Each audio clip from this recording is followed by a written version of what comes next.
Salam Bapak Ibu dan Saudara yang kasih oleh Tuhan Yesus. Kita bersyukur karena kita dianugerahi kembali oleh Tuhan kesempatan untuk kita beribadah pada pagi hari ini.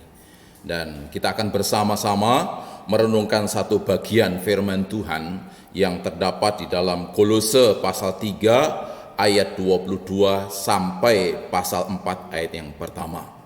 Namun sebelum kita membaca dan merenungkannya, mari kita terlebih dahulu berdoa kepada Tuhan.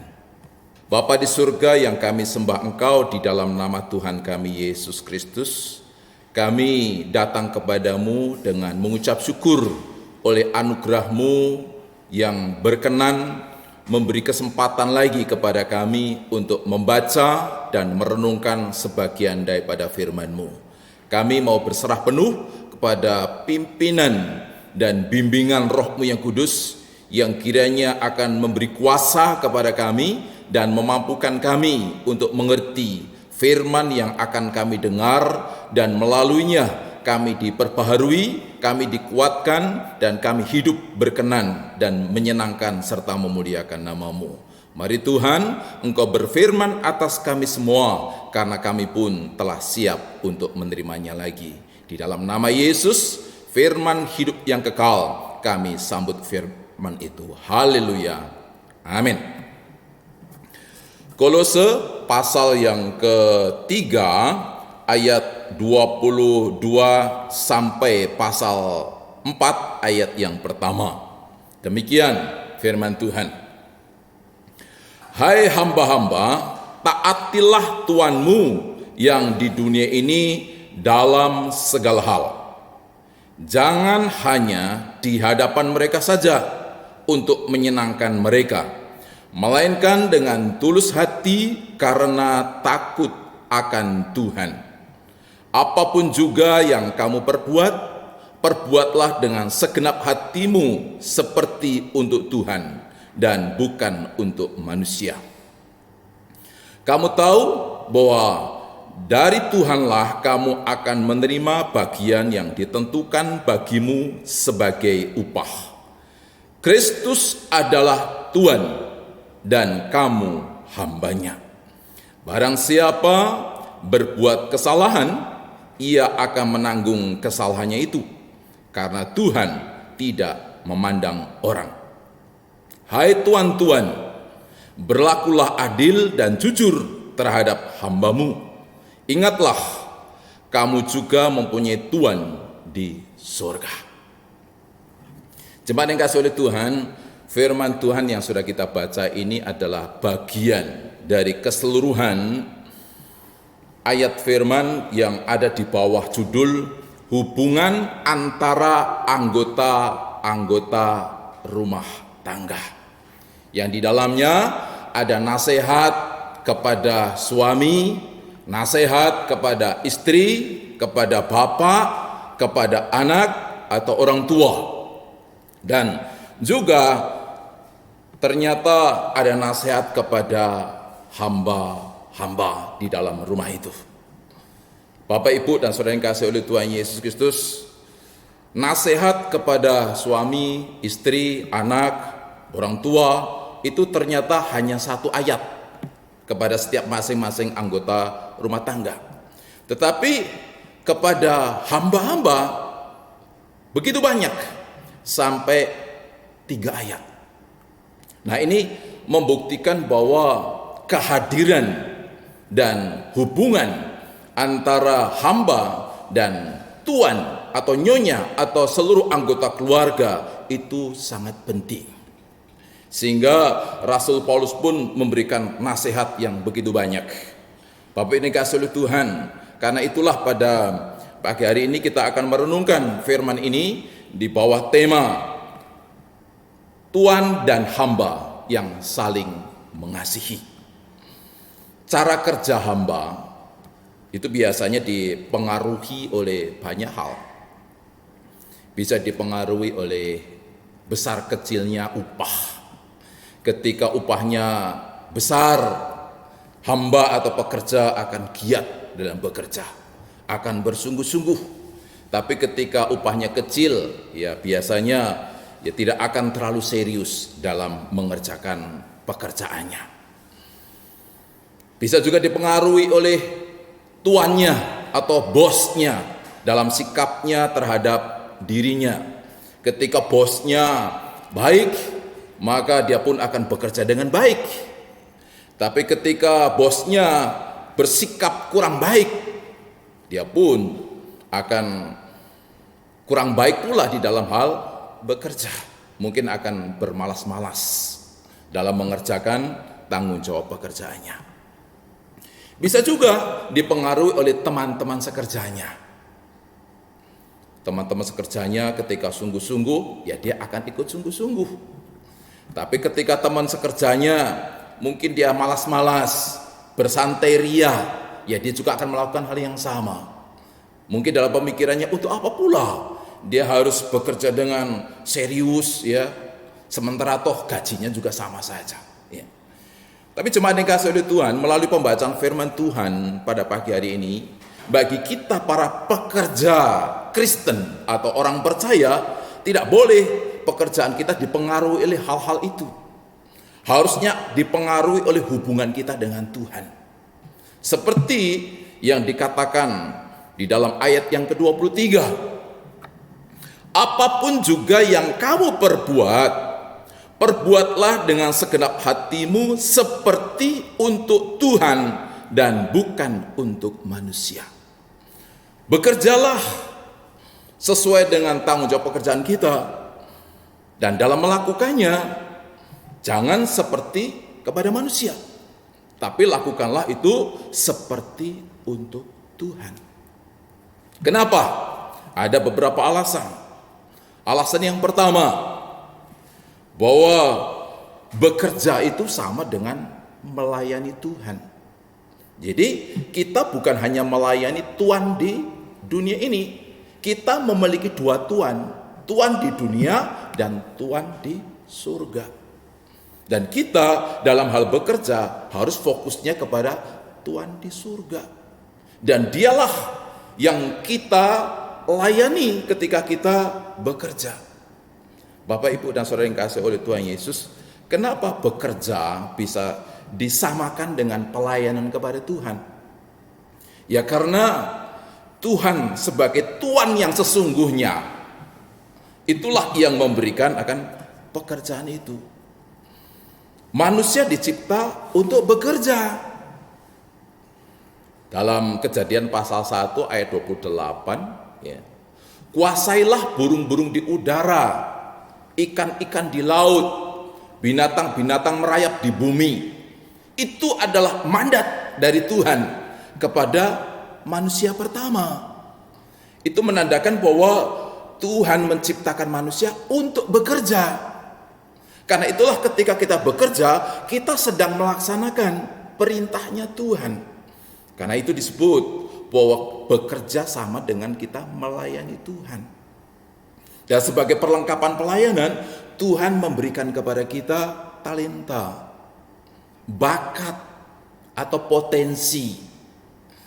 Ada yang diberikan kemampuan dalam bidang IT, dalam bidang kesehatan, dalam bidang pertanian, dalam bidang pembangunan, dalam bidang bahasa, dalam bidang mengolah makanan, dalam bidang pakaian. Itu adalah fasilitas yang Tuhan beri untuk kita bekerja. Dan bekerja bukan sekedar untuk cari upah atau gaji. Bekerja itu karena apa? Karena Tuhan perintahkan itu. Tuhan ciptakan kita untuk bekerja melalui setiap potensi-potensi yang ada pada kita.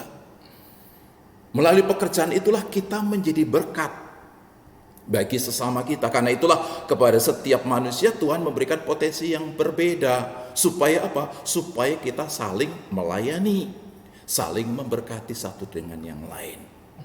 Bapak, Ibu, dan saudara yang kasih oleh Tuhan, apakah karena bekerja itu sama dengan melayani, kita tidak perlu melayani di gereja? Karena kan bekerja sama dengan melayani. Bukan seperti itu. Memang banyak orang yang seringkali salah pemahaman. Dia mengatakan bahwa bekerja itu sama dengan beribadah, sama dengan melayani. Ketika tidak pergi ke gereja, tidak beribadah, ya tidak apa-apa. Kenapa? Karena di luar sana bekerja yang adalah sama dengan melayani. Itu pengertian yang tidak tepat. Bapak yang dikasihi oleh Tuhan Yesus Kristus, di samping kita harus bekerja dan menjadi berkat untuk masyarakat umum, kita juga dipanggil oleh Tuhan untuk melayani sesama orang percaya. Itulah gereja, kumpulan orang-orang percaya yang kepada setiap orang percaya dianugerahkan potensi dalam bentuk apa? Yaitu dalam bentuk karunia. Karunia setiap orang percaya berbeda-beda, dipakai untuk saling melayani sesama orang percaya sebagai anggota tubuh Kristus. Jadi ada pelayanan di luar di masyarakat umum, ya, tapi ada pelayanan dalam persekutuan atau kumpulan orang-orang percaya. Kalau bekerja di luar sana sama dengan ibadah dan itu menjadi alasan untuk tidak perlu harus pergi ibadah, ya, tidak perlu Tuhan memberikan hukum yang keempat, kuduskanlah hari Sabat. Tuhan sendiri bekerja selama 6 hari. Hari yang ketujuh dia beristirahat. Dan itu menjadi acuan ketika dia memberi nasihat kepada kita. Supaya 6 hari kita bekerja, hari yang ketujuh adalah hari pemberhentian. Dan di sanalah waktunya bagi kita untuk saling melayani di lingkup orang-orang percaya dan berbakti bersama-sama untuk menyembah akan Tuhan. Jadi jemaat yang kasih oleh Tuhan Yesus Kristus, mari kita sungguh-sungguh ketika bekerja dengan sungguh-sungguh, dengan segenap hati, dengan ketulusan. Ya, kenapa? Oleh karena kita sedang melayani Tuhan. Ya. Karena itu kalau kita sedang bekerja, ya bekerja bukan seperti sedang melakukan kepada manusia, tapi kepada Tuhan. Itu alasan pertama. Alasan yang kedua, kenapa kita harus melakukan segala sesuatu seperti untuk Tuhan dan bukan untuk manusia, yaitu karena Tuhanlah yang mengawasi ketika kita bekerja. Seringkali ketika kita bekerja dan ditunggui oleh bos kita atau diawasi oleh mereka, kita bekerja dengan sungguh-sungguh, dengan totalitas yang tinggi. Tapi begitu bos kita meninggalkan tempat ruang di mana kita bekerja, ya, seringkali kita bekerja dengan banyak kecurangan. Curang dalam hal waktu. Tidak semua waktu kerja dipakai untuk bekerja. Ya. Curang dalam hal tenaga. Tidak sekuat tenaga kita mengerjakan akan pekerjaan itu, tapi kita bekerja dengan bersantai-santai saja. Ya. Kadang-kadang kita juga curang dalam hal uang, curang dalam hal barang-barang yang ada di sekitar pekerjaan kita. Kenapa? Karena kita menganggap kita tidak akan diketahui oleh pihak bos atau tuan kita. Nah, Bapak ini dikasihi oleh Tuhan Yesus Kristus, sebenarnya ketika mereka tidak ada yang memperhatikan kita. Siapa? Tuan yang sesungguhnya, yaitu Tuhan di surga. Memang sekarang ini ada CCTV sebagai pemantau untuk kita ketika kita bekerja. Dari sanalah mereka para pemimpin atau para bos atau tuan-tuan melihat akan bagaimana kita bekerja. Tapi sebenarnya ada CCTV atau tidak, ada bos atau tidak, kita harus sungguh-sungguh bekerja dengan serius. Kenapa? Karena Tuhanlah yang mengawasi kita. Dan seperti firman Tuhan katakan dalam Tawarikh 16 ayat 9, karena mata Tuhan menjelajah seluruh bumi. Mata Tuhan menjelajah seluruh bumi.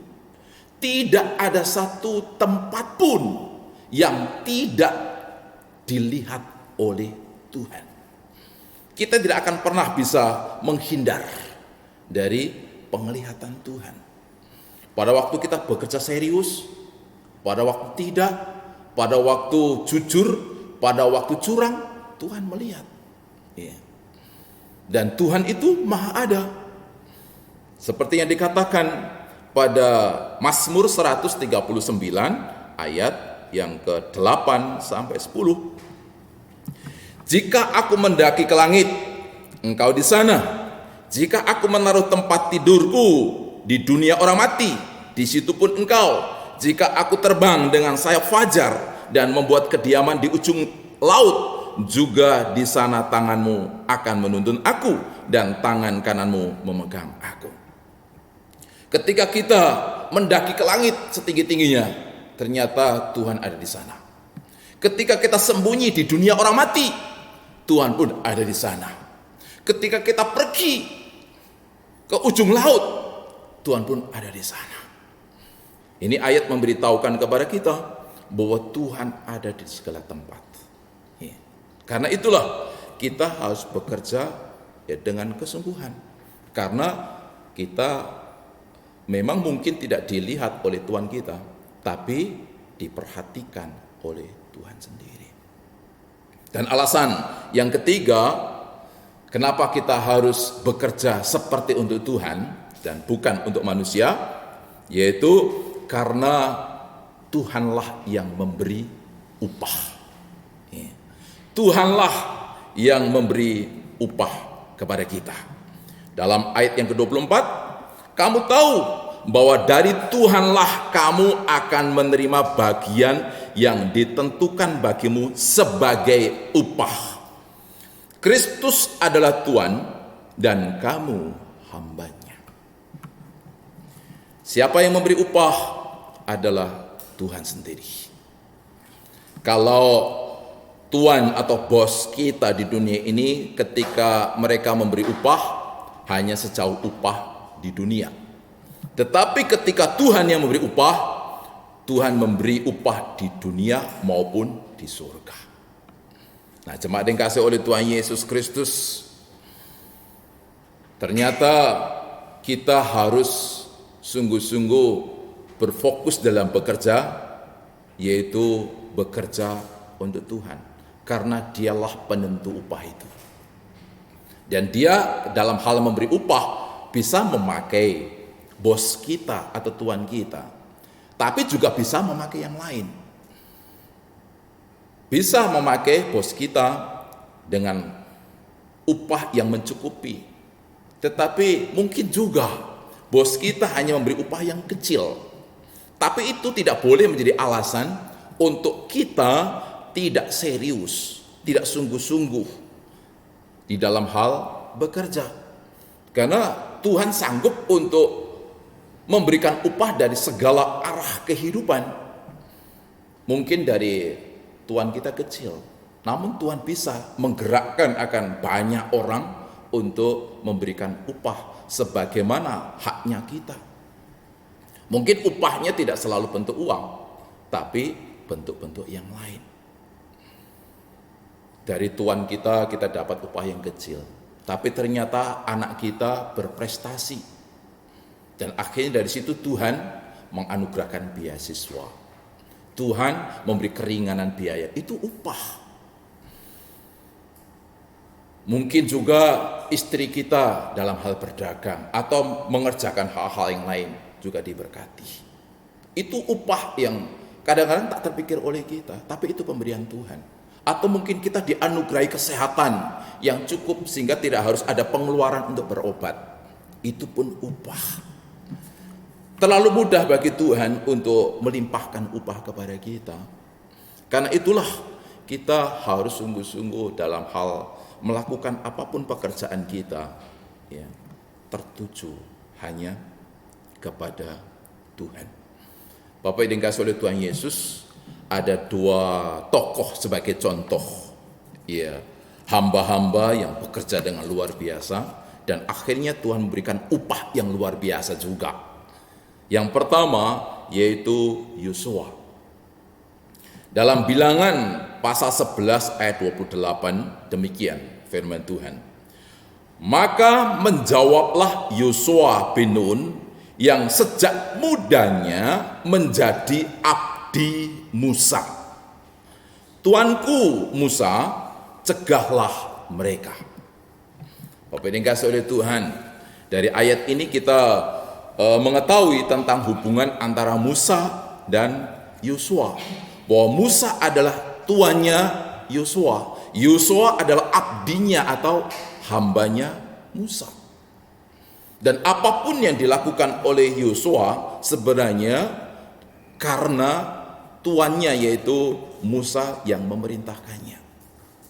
Dari sejak muda Yosua itu adalah penjaga kemahnya Musa.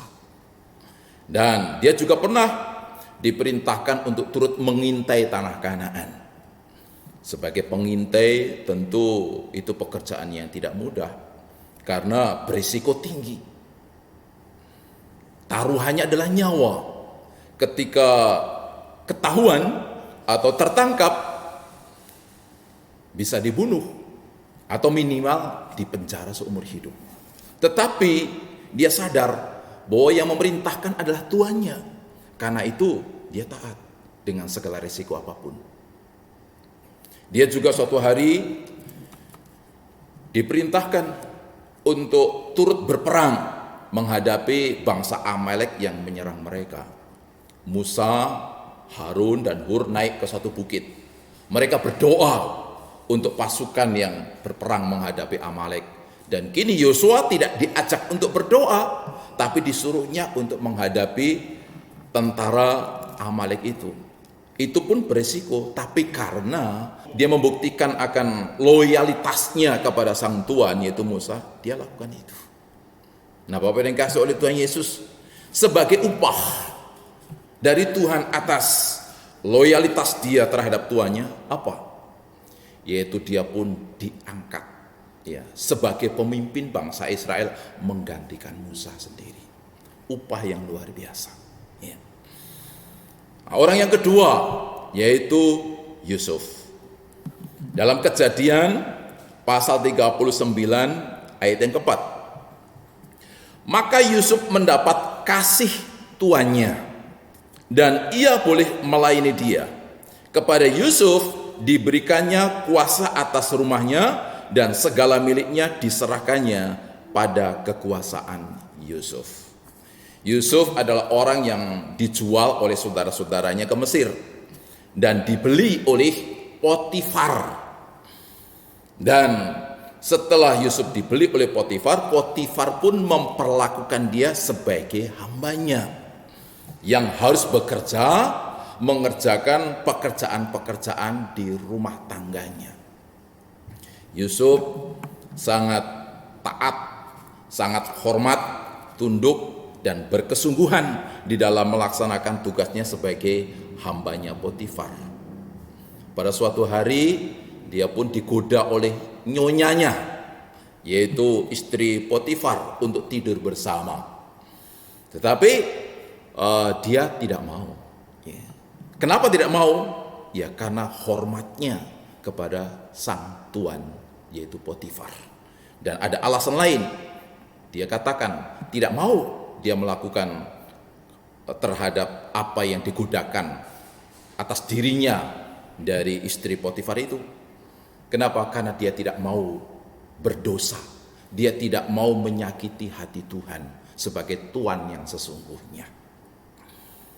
Bapak yang dikasihi oleh Tuhan, jadi dia loyal terhadap Tuhan di dunia, tapi dia juga loyal terhadap Tuhan yang sesungguhnya, yaitu Tuhan di surga. Upahnya apa? Ya, dia pun akhirnya melewati proses yang dibuat oleh Tuhan untuk membawanya menuju ke istana Raja Mesir.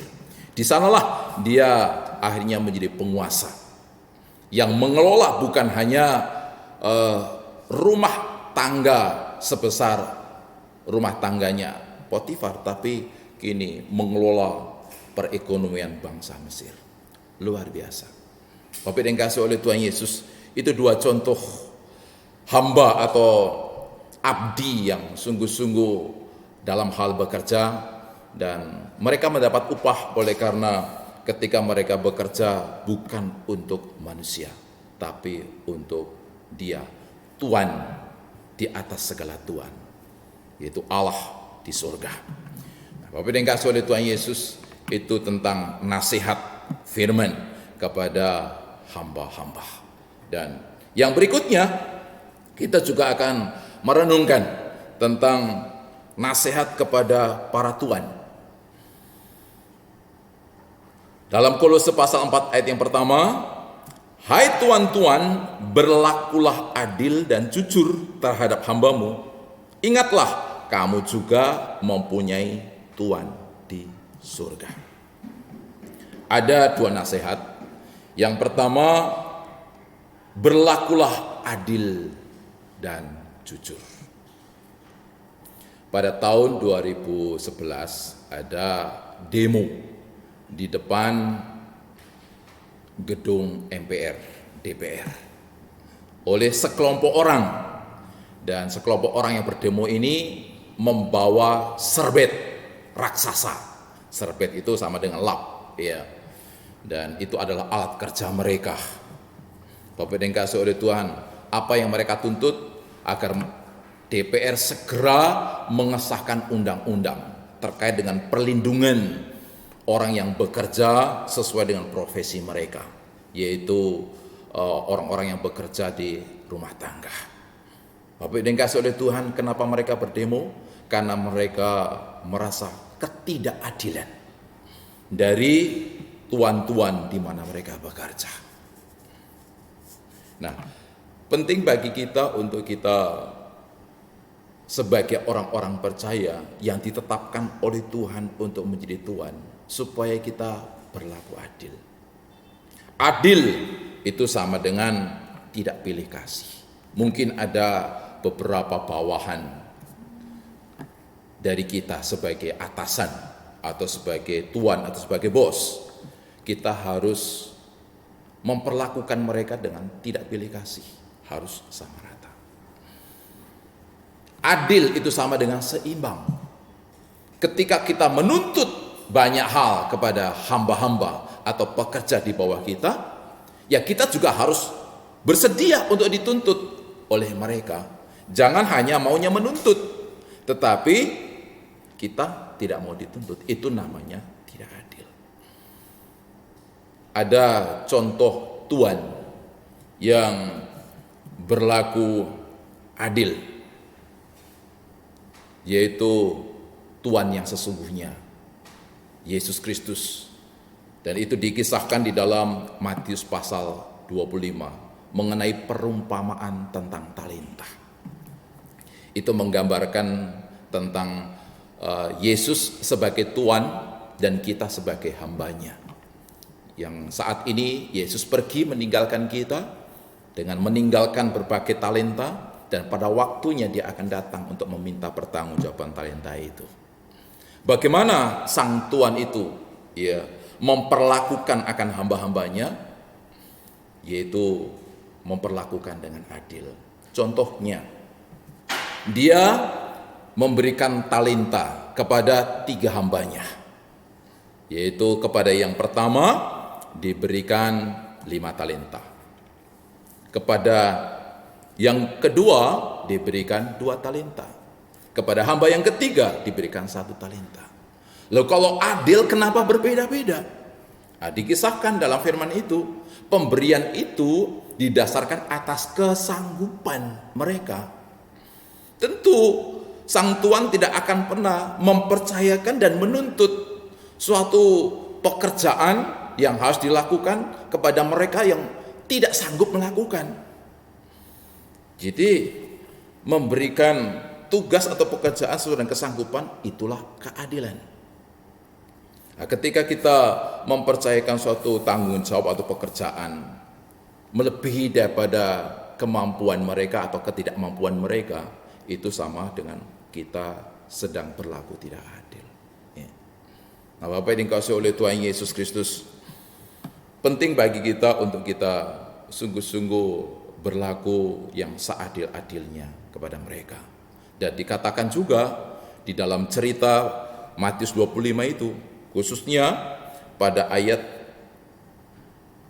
yang ke-21. Demikian firman Tuhan.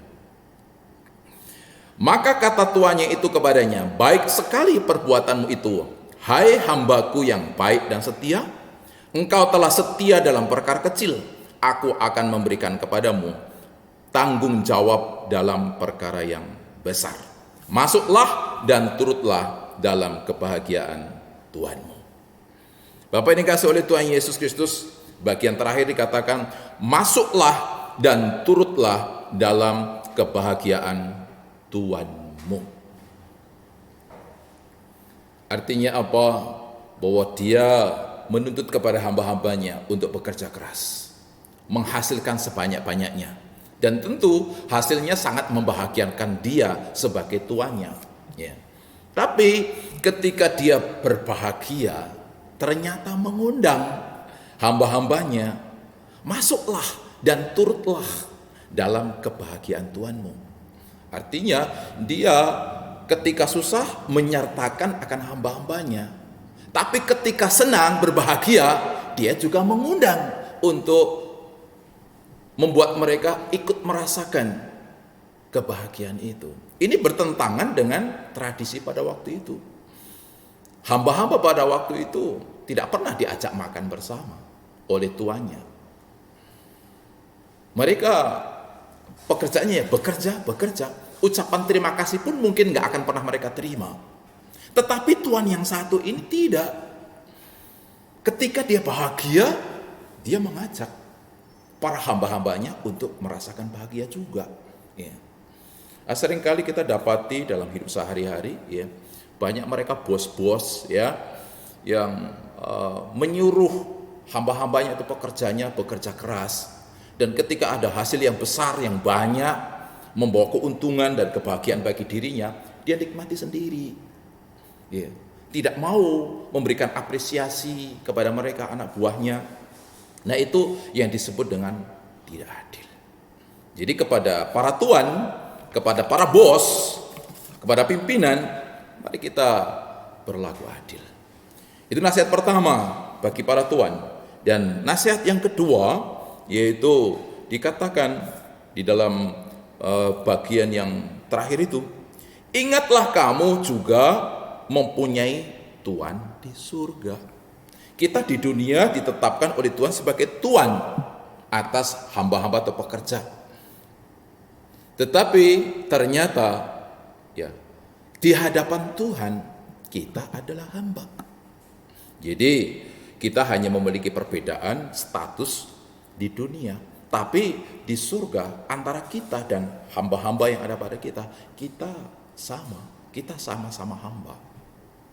Yang kepada dialah kita harus mempertanggungjawabkan segala apapun yang kita buat. Ya. Karena itu baik hamba maupun tuan, mari kita sungguh-sungguh melakukan akan tanggung jawab kita masing-masing kepada satu dengan yang lain, dengan tertuju kepada Tuhan. Karena dialah yang akan meminta segala pertanggungjawaban atas apapun yang kita lakukan. Jemaat yang dikasihi oleh Tuhan Yesus Kristus, sebagai hamba harus mengasihi tuannya. Sebagai tuan harus mengasihi hambanya. Ada dua contoh. Contoh yang pertama, ada seorang tuan yang sangat mengasihi hambanya. Dan yang kedua, ada hamba yang sangat mengasihi tuannya. Itu terdapat di dalam Lukas pasal 7 ayat yang kedua. Demikian. Di situ ada seorang perwira yang mempunyai seorang hamba yang sangat dihargainya. Hamba itu sedang sakit keras dan hampir mati. Seorang perwira, bukan orang Israel. Dia bertugas di Kapernaum. Bapak yang dikasihi oleh Tuhan, artinya bahwa dia bukan orang yang tahu agama. Tetapi saat itu dia sangat mengasihi dan menghargai akan hambanya. Ketika hambanya sakit keras, hampir mati, Dia tidak tinggal diam, dia berjuang sedemikian rupa. Dan dia mendengar tentang Yesus yang menyembuhkan banyak orang sakit. Lalu dia membawakan hambanya itu pun kepada Yesus. Yesus berkenan dan menyembuhkan akan hambanya itu. Kini dia tidak hanya mendengar tentang apa yang dilakukan oleh Yesus, tapi dia melihat langsung bagaimana kuasa Yesus dinyatakan atas hidup dirinya dan hambanya. Hambanya pun mengalami kasih yang datang daripada Tuhan. Luar biasa. Ya. Dan sama dengan hamba kepada tuannya, yaitu dalam 2 Raja-Raja pasal 5 ayat 2 sampai 3. Orang Aram pernah keluar bergerombolan dan membawa tertawan seorang anak perempuan dari negeri Israel. Ia menjadi pelayan pada istri Naaman. Berkatalah gadis itu kepada nyonyanya, sekiranya tuanku menghadap nabi yang di Samaria itu, maka tentulah nabi itu akan menyembuhkan dia dari penyakitnya. Seorang gadis ini tidak disebutkan siapa namanya. Ya mungkin karena dia hamba, ya, makanya tidak dikenal namanya siapa. Tapi gadis ini walaupun dia sebagai tawanan dan pekerjaannya sebagai hamba, sebagai ART gitu ya, tetapi ternyata dia sangat mengasihi tuannya. Yaitu tuannya Naaman ketika sakit parah. Ya. Maka dia pun menyampaikan kepada nyonyanya, coba sang tuan itu pergi ke Samaria, temui ada seorang nabi di sana, minta doa, pasti dia akan sembuh. Dan rupanya sang tuan pun mendengar nasihat dari gadis ini. Ya, dia pergi ke Samaria, dia bertemu dengan Elisa, dan Elisa menyembuhkan sakitnya. Kita perhatikan di sini bahwa ternyata ada hamba yang sangat mengasihi akan tuannya. Dan seperti itulah seharusnya yang terjadi di tengah-tengah kehidupan kita. Kalaupun kita saat ini ditetapkan oleh Tuhan berposisi sebagai tuan, mari kasihilah dengan sungguh-sungguh, dengan segenap hati akan dia, orang-orang yang Tuhan percayakan sebagai pekerja di tengah keluarga kita, atau mungkin di tengah pekerjaan atau perusahaan kita. Kalaupun kita ditetapkan sebagai pekerja, sebagai hamba, mari kita kasihi mereka, tuan-tuan kita, bos kita. Dan memang pemberian kasih yang terbesar yaitu ketika kita membawa mereka menerima kasih yang datang dari Tuhan. Karena itulah kasih yang sesungguhnya. Itulah kasih yang menghantar orang untuk mengalami keselamatan. Dan saya kira ini panggilan bagi kita, siapapun akan diri kita. Jadi jemaat yang kasih oleh Tuhan Yesus Kristus, mari kita saling mengasihi satu dengan lain dalam kehidupan keluarga, sebagaimana yang sudah kita renungkan dari minggu ke minggu, ya. Kita saling mengasihi sebagai suami istri, kita mengasihi sebagai orang tua anak, kita mengasihi sebagai mertua menantu, dan kita juga mengasihi sebagai hamba dan tuan. Kalau itu yang terjadi di dalam kehidupan rumah tangga kita, itulah yang akan menjadikan keluarga kita pun semakin diberkati oleh Tuhan Yesus. Kiranya firman Tuhan ini sungguh akan menolong kita untuk hidup sesuai dengan perkenanannya. Tuhan Yesus memberkati kita sekalian.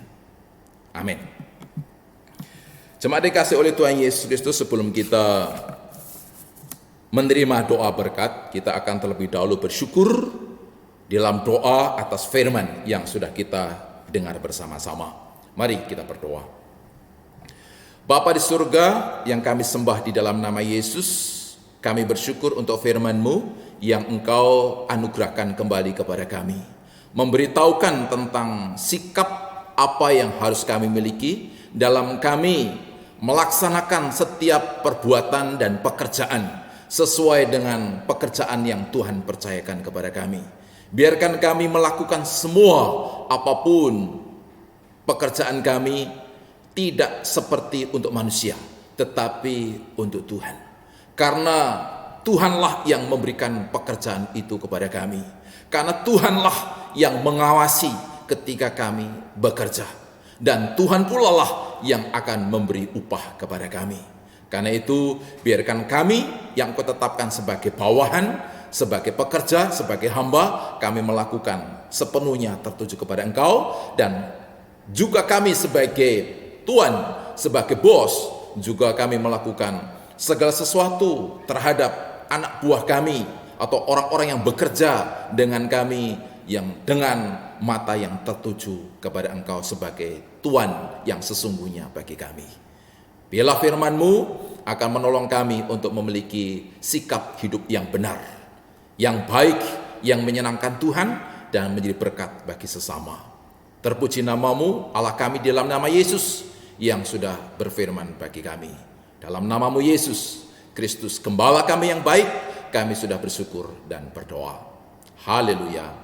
Amin. Sembah dikasihi oleh Tuhan Yesus Kristus, sebentar kita akan bersama-sama untuk menerima doa berkat. Untuk hal itu, mari kita bersama-sama bangkit berdiri dan kita akan menyanyi satu pujian, Tuhanku mau menyenangkanmu.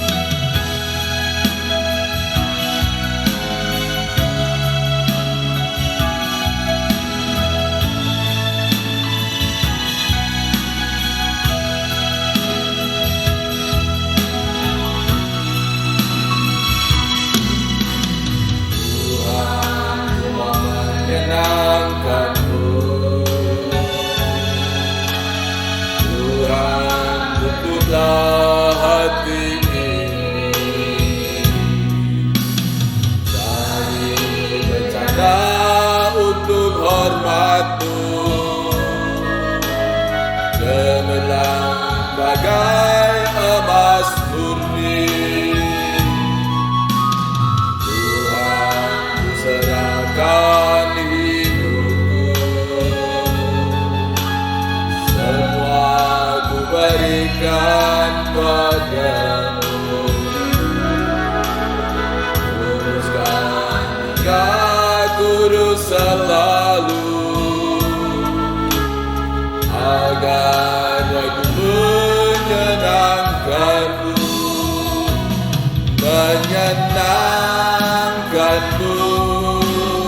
senangkanmu. Hanya itu kerinduanku,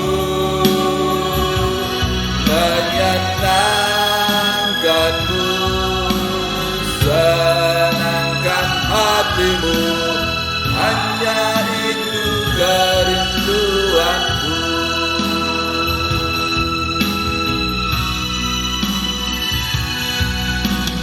Tuhan mau menyenangkanmu, Tuhan bentuklah hati ini, cari rencana untuk hormat-Mu, cemerlang bagai emas murni. Tuhan ku serahkan hidupku, semua ku berikan padamu. Uruskan hingga kudus selalu, agar aku menyenangkanmu, menyenangkanmu, senangkanmu. Hanya itu kerinduanku, menyenangkanmu, senangkan hatimu. Hanya itu kerinduanku, menyenangkanmu, menyenangkanmu, senangkanmu. Hanya itu kerinduanku, waktu menyenangkanmu, senangkan hatimu, hanya itu kerinduanku, hanya itu kerinduanku.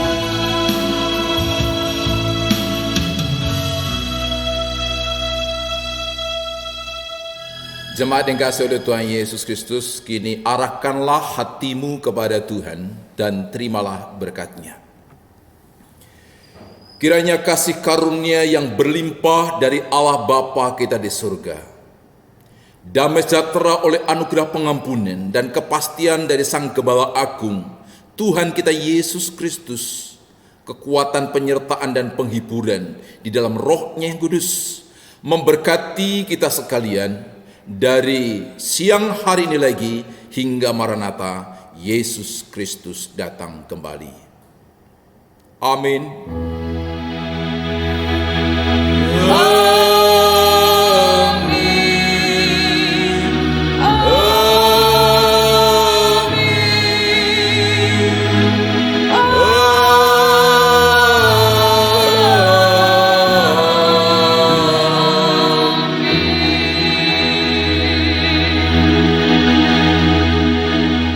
Bapak yang dikasihi oleh Tuhan Yesus, ibadah telah selesai. Silakan duduk kembali dan bersaat teduh, dan setelah itu bisa bersalam-salaman sebelum meninggalkan tempat ibadah Bapak Ibu sekalian, dan terus jaga kesehatan. Ya, dengan pertolongan Tuhan kita akan dapat melewati segala pergumulan kita di tengah-tengah pandemi ini, dan kiranya Tuhan menolong dan memberkati kita sekalian. Amin.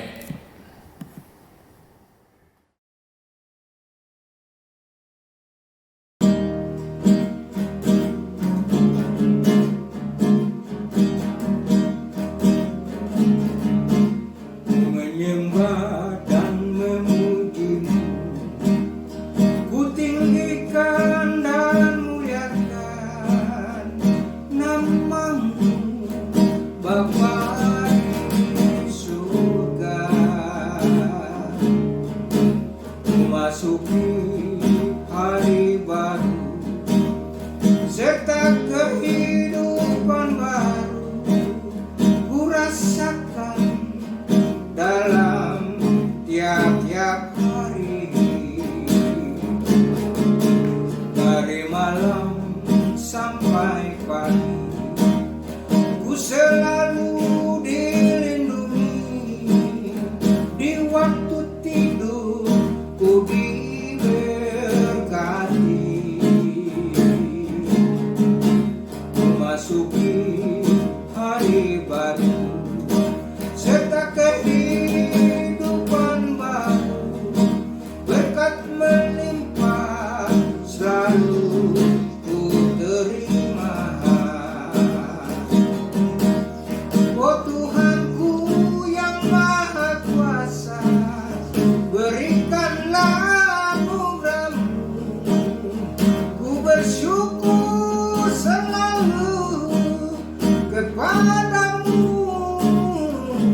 baru